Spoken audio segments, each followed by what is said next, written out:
ये 1960 की बात है, सॉरी 1950 की बात है जब संविधान लागू हुआ था। 1965 तक ही अंग्रेजी को रहना था, उसके बाद उसको खत्म हो जाना था, लेकिन ऐसा हुआ नहीं है। तो ये क्यों नहीं हुआ हम बाद में चर्चा करेंगे। तो ये एक संक्षिप्त मैं अभी आपको बता रहा हूँ और मैं अभी आगे बढ़ रहा हूँ। संविधान के अनुच्छेद 344 में कहा गया है कि राष्ट्रपति संविधान के प्रारंभ के 5 वर्ष की समाप्ति के बाद और एक आदेश द्वारा राजभाषा आयोग का गठन करेंगे। इस आयोग के अध्यक्ष एक अध्यक्ष होंगे और 8वीं अनुसूची में निर्दिष्ट भाषाओं के प्रतिनिधि इसके सदस्य होंगे। ये बहुत बड़ी बात थी राजभाषा के लिए कि एक आयोग शुरू में ही गठित हो गया 1950 में। फिर इस आयोग के जो कर्तव्य होंगे वो क्या होंगे कि ये राष्ट्रपति को सिफारिश करेंगे। किन किन बातों की सिफारिश करेगा ये आयोग? संघ के प्रयोजन के लिए, मतलब सरकार के कार्यों के लिए हिंदी भाषा को किस प्रकार अधिकाधिक उपयोग किया जाए, इसकी सिफारिश करेगा। और अंग्रेजी को कहाँ कहाँ बंद किया जाए, इस बात की भी सिफारिश करेगा ये आयोग। और राज्यों के भी जो पत्र व्यवहार होगा उसकी भाषा क्या होगी, इस पर भी ये आयोग राष्ट्रपति को सिफारिश देगा। और इसके अलावा यह कहा गया कि भारत की औद्योगिक, सांस्कृतिक और वैज्ञानिक उन्नति और लोक सेवाओं में हिंदी भाषी क्षेत्रों के दावों और हितों का अच्छी तरह ध्यान रखा जाएगा। जब ये सिफारिश करेगा आयोग तो इन बातों का ध्यान रखा जाएगा और एक समिति गठित की जाएगी। आपने अक्सर सुना होगा कि पार्लियामेंट्री कमेटी होती है, हिंदी की भी होती है, बहुत सारे विषयों की होती है। उस पार्लियामेंट्री कमेटी का एक गठन किया जाएगा हिंदी के लिए, राजभाषा के लिए। संसदीय समिति का गठन किया जाएगा, उसमें 20 लोकसभा सदस्य होंगे और 10 राज्यसभा सदस्य होंगे। ये लोग क्या करेंगे? समिति, इनका काम होगा सिफारिशों का अध्ययन करना। जो राजभाषा आयोग गठित होगा वो सिफारिशें देगा, उन सिफारिशों का अध्ययन करना इस समिति का काम होगा। और सिफारिशों का अध्ययन करने के बाद ये अपनी रिपोर्ट सीधे राष्ट्रपति को देगी। इतनी पावरफुल समिति होती है ये। अक्सर कार्यालयों का ये दौरा करती है और वहां देखती है कि राजभाषा का काम हो रहा है या नहीं हो रहा है। ये बहुत बड़ी समिति होती है राजभाषा संसदीय समिति। अब संविधान में मैं थोड़ा आगे जाता हूँ। प्रादेशिक भाषाओं के बारे में भी बताया गया है। अनुच्छेद 345, 346 ये सब होते हुए भी सभी राज्यों में अपने विधानमंडल द्वारा निर्धारित भाषा में वहां का कामकाज होगा। जैसे तेलंगाना अगर चाहे तो तमिल में, यहाँ पर हम देख रहे हैं तमिल में, उर्दू में काम होता है। आंध्र में तेलुगु में होता है, और सॉरी तेलंगाना में तेलुगु में होता है, और कर्नाटक में कन्नड़ में होता है। वो अपने लिए स्वतंत्र हैं अपने राज्य की भाषा निर्धारित करने के लिए, ये संविधान में कहा गया है। और राज्यों के बीच भाषाओं के लिए बाद में संसदीय समिति ने बहुत सारी सिफारिशें दी हैं, उसके अनुसार राज्यों के बीच पत्र व्यवहार होता है। इसमें अल्पसंख्यक भाषाओं को भी ध्यान में रखा गया है कि वो अपने हितों की रक्षा कर सकते हैं। उच्चतम और उच्च न्यायालय की भाषा, ये थोड़ा हिंदी के मामले में पीछे चल रहे हैं अभी भी। उच्चतम न्यायालय की भाषा शुरू में ही कहा गया है कि अंग्रेजी होगी, क्योंकि उस समय तक हमारे पास इतनी शब्दावली नहीं थी हिंदी की, और इतने हमारे जो कामकाज कर रहे थे, जो वकील और जो जज काम कर रहे थे, वो अंग्रेजी के अभ्यस्त थे। इसलिए उन्होंने शुरू में ही उच्चतम न्यायालय की भाषा अंग्रेजी रखा है। लेकिन यह कहा गया है कि किसी राज्य का राज्यपाल राष्ट्रपति की पूर्व सहमति से किसी अन्य भाषा को या हिंदी को वहां के न्यायालयों की भाषा के रूप में निर्धारित कर सकते हैं।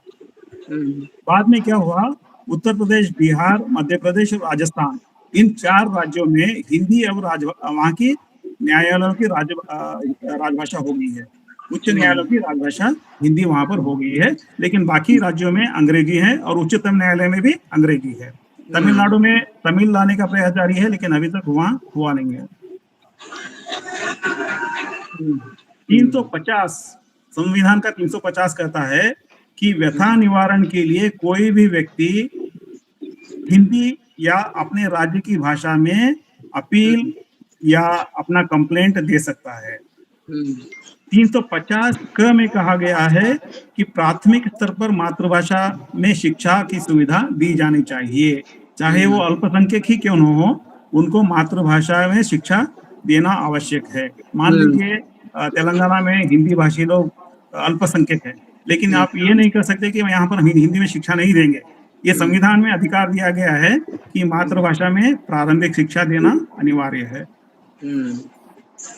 भाषा अल्पसंख्यकों के लिए विशेष अधिकार भी है और सबसे महत्वपूर्ण 351 है हिंदी भाषा के विकास के लिए संविधान में क्या बात कही गई है, इसे थोड़ा ध्यान से सुन लीजिए। संघ का यह कर्तव्य होगा कि वह हिंदी भाषा का प्रचार बढ़ाए। संघ मतलब केंद्र सरकार, उसका यह कर्तव्य है कि वह हिंदी भाषा का प्रचार करे, प्रसार करे, विकास करे, उसका विकास करे, जिससे वह भारत की सामाजिक संस्कृति के सभी तत्वों की अभिव्यक्ति का माध्यम बन सके और उसकी प्रकृति में हस्तक्षेप किए बिना हिंदुस्तानी में और 8वीं अनुसूची में निर्दिष्ट भारत की अन्य भाषाओं में प्रयुक्त रूप, शैली और पदों को आत्मसात करते हुए जहां आवश्यक या वांछनीय हो वहां उसके शब्द भंडार के लिए मुख्यतः संस्कृत से और गौणतः अन्य भाषाओं से शब्द ग्रहण करते हुए उसकी समृद्धि सुनिश्चित करें। इसको मैं थोड़ा विस्तार में बताना चाहूंगा कि यह कहा गया है कि हिंदी को डेवलप करना केंद्र सरकार की जिम्मेदारी है। उसके लिए चाहे वो कुछ भी कर सकती है, कोई भी कार्यक्रम लागू कर सकती है, उसकी कर्तव्य है, स्पष्ट रूप से कहा गया है। तो ये सबसे बड़ा हिंदी का अधिकार है कि चाहे तो केंद्र सरकार उसके लिए कुछ भी कर सकती है। लेकिन जब हिंदी को डेवलप करेंगे तो हिंदी भाषा को भी विकसित जब करेंगे तो एक ध्यान रखना हमें है कि हम ऐसे शब्दों को ले जो भारतीय भाषाओं से लिए गए हों। सभी भाषाओं को एक होकर हिंदी को आगे बढ़ाना है, हिंदी को भी सभी भाषाओं को साथ लेकर आगे बढ़ना है। इसको ध्यान में रखना है इस अनुच्छेद के अनुसार। और संस्कृत से भी हम लोग शब्द ले सकते हैं, मुख्य रूप से संस्कृत से लेने के लिए बोला गया है क्योंकि संस्कृत बहुत ही वैज्ञानिक भाषा है, बहुत समृद्ध भाषा है, तो वहां से भी शब्द ले सकते हैं और अन्य भाषाओं से भी शब्द लेने चाहिए, ये स्पष्ट रूप से कहा गया है। तो हिंदी जब हम डेवलप करते हैं तो हमें ध्यान रखना चाहिए कि केवल वो संस्कृत निष्ठ न हो, बहुत क्लिष्ट न हो, जो आम बोलचाल की भाषाएं हैं, जो अन्य भारतीय भाषाएं हैं, उनसे हमारा लेन देन होना चाहिए, तभी हमारी हिंदी समृद्ध होगी और देश की एकता के लिए भी यह बहुत जरूरी है। ये रहा 391 अनुच्छेद, सबसे महत्वपूर्ण है। अब मैं थोड़ा आगे बढ़ता हूँ। 1950 की मैं बात कर रहा था, अभी 1963 के ओर आ रहा हूँ मैं। 1963 में एक राजभाषा अधिनियम बना, सबसे महत्वपूर्ण है। 1963 में राजभाषा अधिनियम बना। इसके बनने के पीछे कारण क्या था कि 1963 के पहले कुछ राज्यों में हिंदी के विरोध में आंदोलन शुरू हो गए। लोगों को डर सताने लगा, या कुछ पॉलिटिकल पार्टीज को डर सताने लगा कि 1965 के बाद अंग्रेजी खत्म होने वाली थी, तो सिर्फ हमको हिंदी में काम करना पड़ेगा, हम तो बहुत ही मतलब कठिन परिस्थिति में आ जाएंगे, तो हिंदी हमारे ऊपर थोपी जाएगी। इस तरह लोगों को भड़काया भी गया और आंदोलन भी हुए, बहुत हिंसात्मक आंदोलन भी हुए, विशेष रूप से तमिलनाडु में। तो इस समय जवाहरलाल नेहरू जी प्रधानमंत्री थे हमारे। तो उन्होंने और उनकी जो मंत्रिमंडल ने यह निर्णय किया कि हम लोग इस मुद्दे को ज्यादा तूल नहीं देंगे। 1965 में जो अंग्रेजी खत्म करने की बात थी संविधान में, उसको उन्होंने ठंडे बक्से में डाल दिया। उसके लिए इस अधिनियम का इस्तेमाल किया गया। 1963 का अधिनियम कहता है कि हिंदी के साथ साथ अंग्रेजी अनिश्चित काल तक जारी रहेगी। इसमें कोई टाइमलाइन नहीं दिया गया है कि अंग्रेजी कब खत्म होगी। तो इसीलिए आप देखते हैं कि केंद्रीय सरकार के कार्यालयों में हिंदी भी है और इंग्लिश भी है। इंग्लिश का तो बोलबाला है ही, तो इसी का कारण है 1963 में जो एक्ट बना, उसके कारण आज भी सभी जगह इंग्लिश है। मान लीजिए उस समय ये एक्ट नहीं बनता तो आज हिंदी की स्थिति बहुत अच्छी होती, एकदम अलग होती। आज सब जगह आपको हिंदी ही देखने को मिलती, लेकिन कुछ ऐसा हो गया कि आज हिंदी थोड़ा पीछे चल रही है। तो 1963 का एक्ट आप याद रखिए, इसमें कहा गया कि हिंदी के साथ साथ इंग्लिश रहेगी। लेकिन कुछ अच्छी बातें भी इस एक्ट में आई। उनमें से एक है कि कुछ दस्तावेज अनिवार्य रूप से हिंदी इंग्लिश में जारी करना केंद्र सरकार के कार्यालयों के लिए कर दिया गया। इस एक्ट में कहा गया 14 तरह के डॉक्यूमेंट हैं, उनको कंपल्सरीली हिंदी इंग्लिश में एक साथ जारी करना है। तभी से मुझे लगता है कि हिंदी अनुवादकों और हिंदी अधिकारियों की भर्ती शुरू हुई ताकि ऐसे दस्तावेजों का अनुवाद किया जा सके। तो ये क्या क्या दस्तावेज हैं मैं पढ़ के सुना रहा हूँ।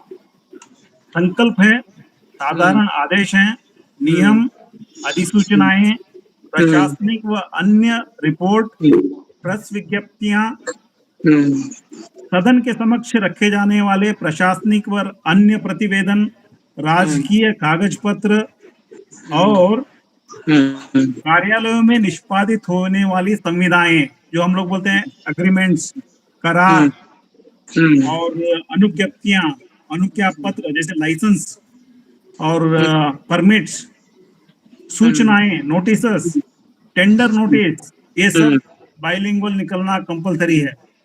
अगर कोई केंद्र सरकार का कार्यालय सिर्फ अंग्रेजी में इसको निकालता है तो नियम का उल्लंघन है। ठीक है, ये बहुत बड़ी बात है हिंदी के लिए कि इतने सारे दस्तावेज कंपल्सरीली हिंदी में निकलने ही हैं सभी केंद्र सरकार के कार्यालयों से। चलिए आगे बढ़ते हैं। जैसे कि मैंने पहले बताया, संसदीय समिति बनी तो वो भी अपना काम कर रही है, सभी कार्यालयों का निरीक्षण कर रही है। और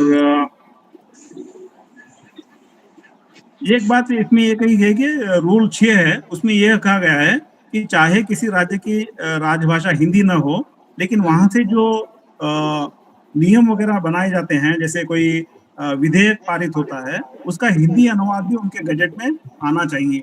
पता नहीं ये कौन सी किस राज्य में ये लागू मतलब अमल में लाया जा रहा है या नहीं, मुझे पता नहीं, लेकिन नियम तो ये कहता है कि चाहे उनकी राजभाषा कोई भी हो, लेकिन जो अधिनियम बनेंगे उनका हिंदी अनुवाद भी उनको गजट में लाना चाहिए।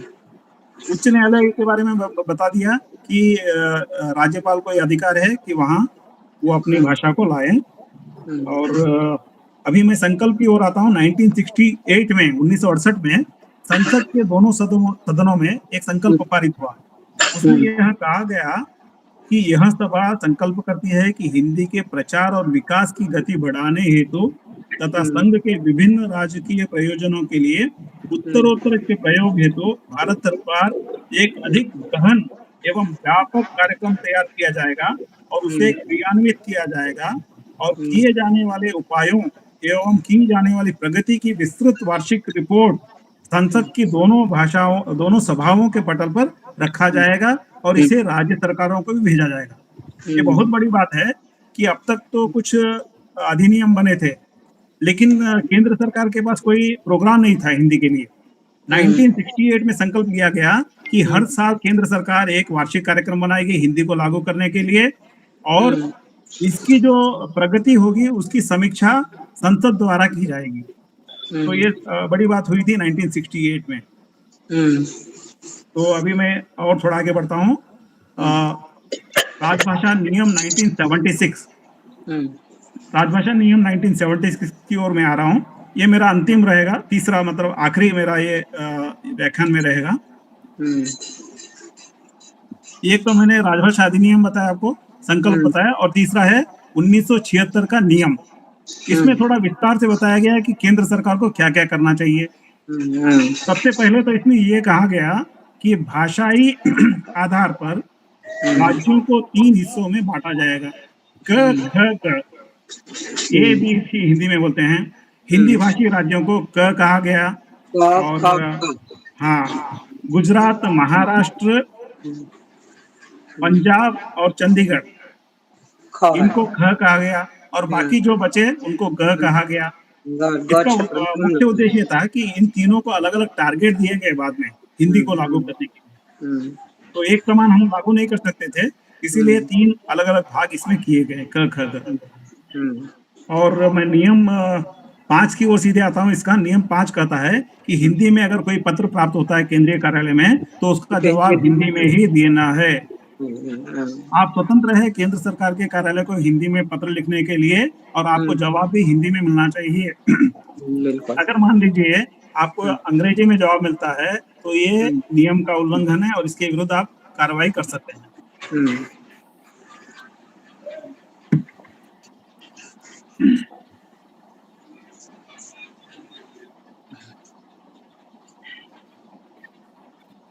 केंद्र सरकार के कार्यालय में जो कर्मचारी होगा वो अपना काम हिंदी या अंग्रेजी में करने के लिए स्वतंत्र है।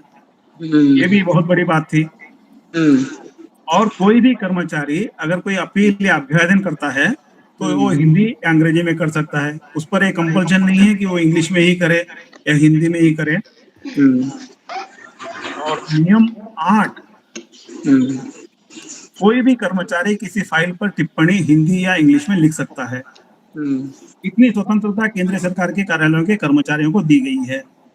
ठीक है।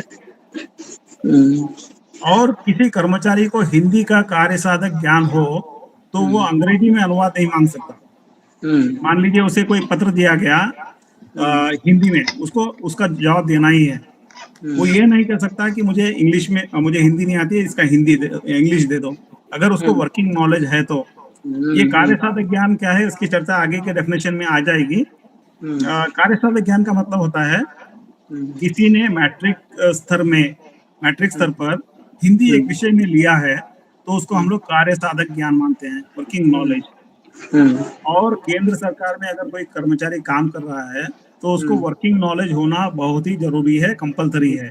अगर उसको वर्किंग नॉलेज का ज्ञान नहीं है तो वहां पर उसको अलग से ट्रेनिंग में भेजा जाता है ताकि उसको वर्किंग नॉलेज दिलाया जा सके।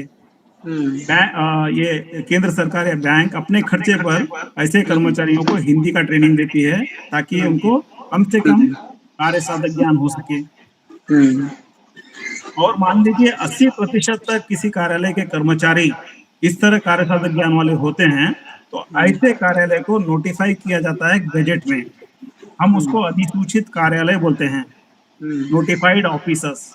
इसका फायदा क्या होता है कि ऐसे ऑफिस में जो जितने भी स्टाफ होंगे उन सबको हम हिंदी भाषी मान सकते हैं और ऐसे ऑफिस के साथ पत्र व्यवहार हिंदी में किया जा सकता है कहीं से भी।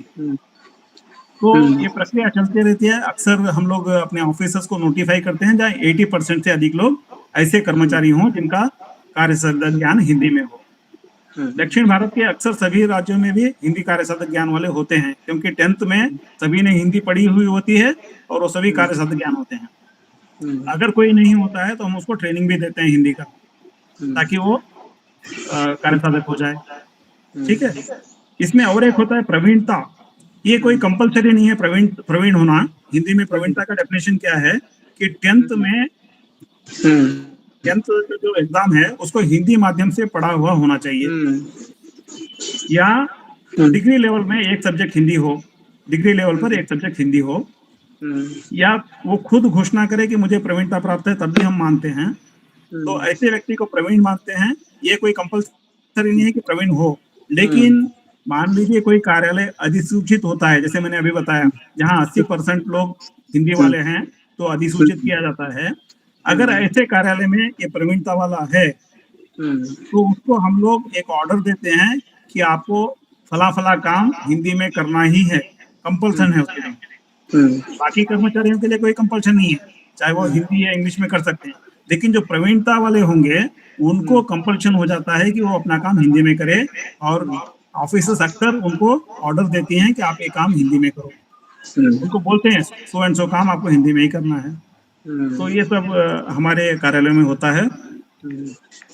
और नियम 11 में ये कहा गया है कि सभी प्रकार की स्टेशनरी आइटम्स, बहुत सारी स्टेशनरी आइटम होती हैं, मैनुअल से लेके आपके संहिताएं होती हैं, प्रक्रिया संबंधी साहित्य होता है और रजिस्टर होते हैं और आपके नाम पट्ट, सूचना पट्ट, लिफाफे, पत्रशीर्ष और रबर स्टैम्प्स होती हैं। बहुत सारी चीजें होती हैं। इन सबको बाइलिंगुअल मतलब हिंदी इंग्लिश करना केंद्र सरकार के लिए कंपलसरी है।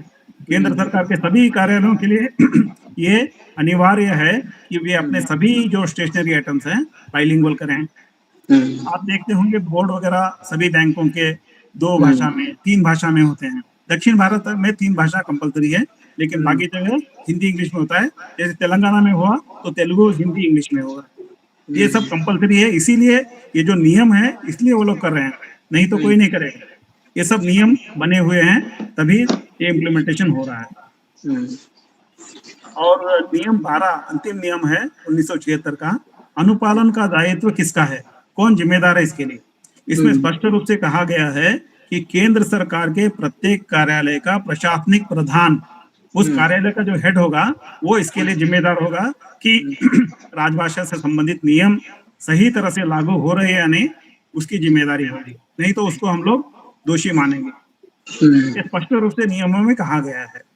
इसके अलावा बहुत सारे नियम बने हैं, जैसे प्रशिक्षण में भी हिंदी कंपलसरी कर दिया गया है, जितने भी कंप्यूटर खरीदेंगे उसमें हिंदी होना चाहिए, ये भी कंपल्शन है। और पत्राचार तो मैंने बताया, और एक लास्ट बात मैं बताना चाहूंगा कि वार्षिक कार्यक्रम बनता है केंद्र सरकार के कार्यालयों के लिए, ये बनाया जाता है गृह मंत्रालय द्वारा, केंद्र सरकार के गृह मंत्रालय द्वारा वो हर वर्ष एक वार्षिक कार्यक्रम बनता है। इसमें क ख ग क्षेत्र जो मैंने बताए उनके लिए टारगेट दिए जाते हैं, हिंदी पत्राचार के लिए टारगेट, आंतरिक कामकाज के लिए टारगेट, प्रशिक्षण के लिए टारगेट, सभी चीजों के टारगेट होते हैं। और फिलहाल जो टारगेट दिया गया है पत्राचार और आंतरिक कामकाज, उसके लिए टारगेट है ग क्षेत्र के लिए 60%, 60%। हमारे जो तेलंगाना राज्य में जो भी केंद्रीय सरकार के कार्यालय होंगे उनमें जो पत्राचार होगा उसका 60% हिंदी या बाइलिंगुअल होना कंपलसरी है। वही क्षेत्र में आपको बीच में अगर बाधित करूं तो मुझे क्षमा करेंगे, क्योंकि केंद्र सरकार के बहुत सारे कार्यों से मैं जुड़ी हुई हूँ। और मेरा प्रश्न रहता है कि गौ क्षेत्र में जो 60% की बात की गई है, अभी कितने प्रतिशत है? आधे केंद्रीय कार्यालय जो गौ क्षेत्र में है वहाँ हिंदी अधिकारी या हिंदी ऑफिस के कार्यकर्ता ही नहीं दिख रहे हैं, होते हैं पद खाली पड़ा हुआ है और न उनका प्रशिक्षण सही ढंग से हो रहा है। इस पर मैंने बहुत सारे सवाल उठाए। गौ क्षेत्र अभी भी सरकार सवाल उठाना चाहिए, सभी लोगों को इसके बारे में जानकारी होनी चाहिए और सभी लोग सवाल उठाएंगे तभी काम आगे बढ़ेगा। जी। और एक सुधार मैं करना चाहूंगा, जैसे मैंने 60% बोला, ये हमारे बैंक में है, बाकी केंद्र सरकार इसको 55% रखा है, अभी मुझे ध्यान आया। जो भी थोड़ा कम है, वो भी पूरा नहीं है। अभी मैं आपको 10 जगहों का नाम दे सकती हूँ जो रसायन उर्वरक मंत्रालय है, विद्युत मंत्रालय है, किसान मंत्रालय है या अभी कौशल विकास मंत्रालय, जहाँ हिंदी अधिकारी, हिंदी अनुवादक या हिंदी के कार्यकर्ता का स्थान रिक्त है। और दूसरा, अभी भी हमारा ये दुर्भाग्य है कि नागालैंड जैसे राज्य या 7 सिस्टर्स में के राज्य जहां हिंदी राजभाषा नहीं बन पाई है, अंग्रेजी अभी भी व्यतीत होता है। इतने कानून, इतने नियम के बाद भी यह वास्तविक स्थिति है। क्योंकि मैं इस क्षेत्र में आजकल बहुत गहराई से अध्ययन कर रही हूँ, तो मेरे सामने ये सब रिजल्ट आए हैं। और एक आश्चर्यजनक चीज ये है कि क क्षेत्र के लिए जो लक्ष्य दिया गया है वो 100% है, 100%। क क्षेत्र के जो राज्य हैं वहाँ जो प्रतिशत दिया गया है केंद्र सरकार के कार्यालय के लिए हिंदी का उपयोग करने के लिए 100% है, वहाँ कोई छूट नहीं है। और ख क्षेत्र के लिए बी रीजन के लिए 90% है। तो आप सोचिए कितना काम हो रहा है, क्या हो रहा है। जहाँ नहीं हो रहा है हमको अपनी बात उठानी है और काम करवाना है। जी जी जी। तो अभी समय को देखते हुए मैं अपने को यहीं पर रोकना चाहूंगा। जो मुख्य बातें मुझे बतानी थी मैंने बता दी हैं, और मुझे यहाँ पर आकर कुछ बातें बताने का अवसर देने के लिए धन्यवाद। वैसे साहित्यिक बातें होते रहती हैं, आज कुछ अलग आपको सुनने को मिला होगा, थोड़ा कानूनी बातें जो आपको भी जानना जरूरी है, क्योंकि ये भी साहित्य का एक हिस्सा है। हिंदी में जब हम काम करते हैं, हिंदी पर जब हम बात करते हैं, तो हिंदी का दूसरा जो पक्ष है उस पर भी बात होनी चाहिए और साहित्यकारों को इससे अवगत होना आवश्यक है, ताकि वे समझ सके कि वो जो कर रहे हैं उसका क्या विस्तार है, एक विस्तार है। हिंदी का एक खास पक्ष है जिस पर आज आप दोनों ने बात की है, चाहे डॉक्टर सुनील पारिक जी हों, चाहे देवकांत जी हों, ये दोनों ने आज जो पक्ष हिंदी का उठाया है, वास्तव में राष्ट्रभाषा की ओर हमारी यात्रा में ये सब बहुत महत्वपूर्ण पक्ष जो हमारी यात्रा पूरी है अभी भी।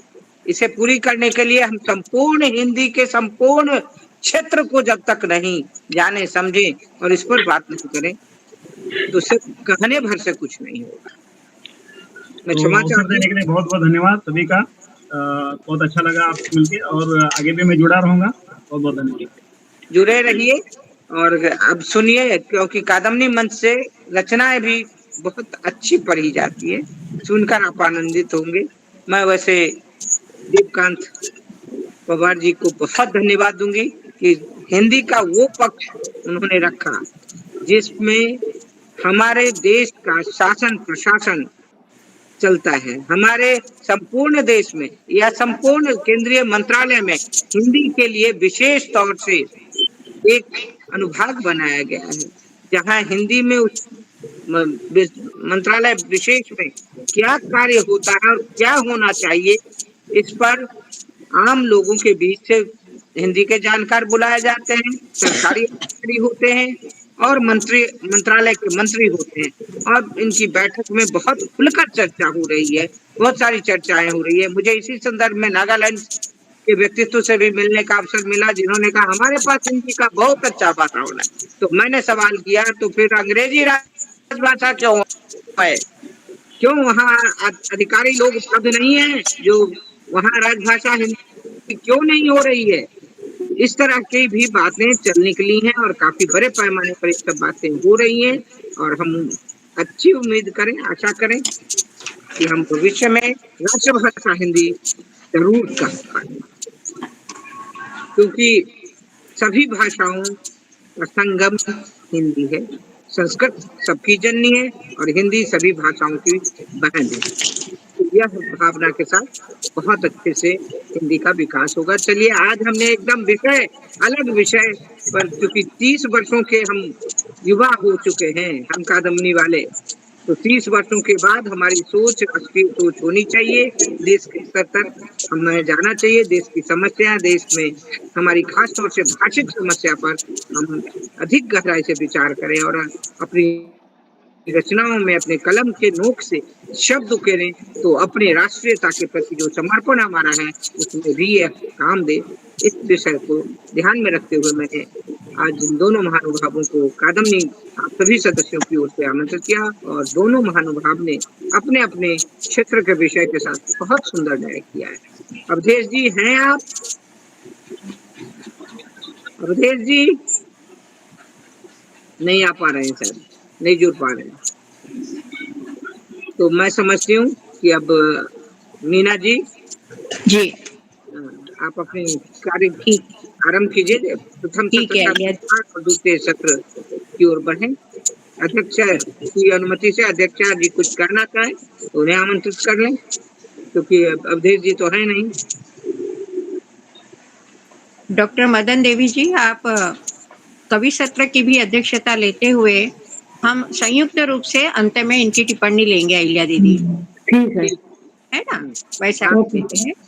चलिए, बहुत बहुत धन्यवाद आदरणीय डॉक्टर सुनील जी और डॉक्टर देवकांत जी। बढ़ते हैं हम दूसरे सत्र की ओर। कवि गोष्ठी सत्र हमारा रहेगा। इस बार सर्वप्रथम आमंत्रित करते हैं हमारे युवा रचनाकार आशीष जी नैथानी। बहुत दिनों के बाद पकड़ में आए हैं आशीष भाई। आशीष जी नैथानी जी से अनुरोध है काव्य पाठ के लिए।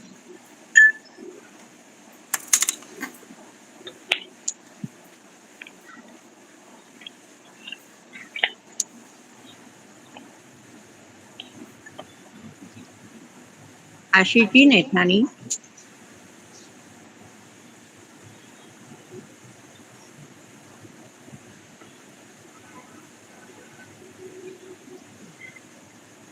नहीं दिख रहे हैं। आशीष जी नहीं दिख रहे हैं, नहीं नजर आ रहे हैं। ठीक है, आगे बढ़ते हैं, फिर देखते हैं, अगर ज्वाइन करेंगे तो देख लेते हैं। फिर दोबारा आवाज दे दीजिए। फिर आवाज देंगे हम लोग। हमारे बीच आज आदरणीय डॉक्टर वेंकटेश्वर जी राव उपस्थित हुए हैं। आज इनसे हम कुछ सुनना चाहेंगे और कार्यक्रम का आगाज करते हैं। आदरणीय वेंकटेश्वर जी। ये भी हिंदी अधिकारी बन चुके हैं। बहुत बढ़िया। हाँ, नमस्ते मैडम। स्वागत है सर, स्वागत। हाँ हाँ हाँ, तो आज